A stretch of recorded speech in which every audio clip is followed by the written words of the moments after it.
তো hello guys, যেহেতু আমার বাড়ি দীঘার কাছাকাছি তাই বেশিরভাগই সামুদ্রিক মাছগুলো আমরা খাই।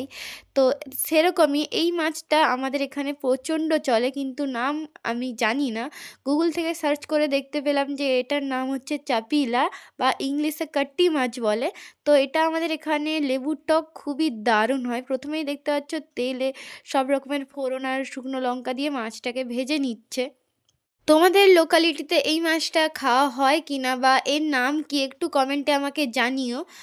তোমরা এই মাছটা দেখেছো কিনা বা খেয়েছো কিনা আগে অবশ্যই জানিও। আমি তো বলছি এর স্বাদ খুবই ভালো।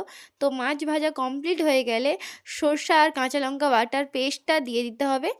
তারপর একে একে হলুদ আর নুন দিয়ে ভালো করে ফুটিয়ে নিতে হবে। তারপরে ঢ্যাঁড়সও দিয়ে দিয়েছিল আমার মা। তারপর লেবুর রসটা নামানোর সময় দিয়ে একটুখানি নাড়িয়ে নিয়ে নিতে হবে, কারণ আগে থেকে দিলে তেতো হয়ে যায়।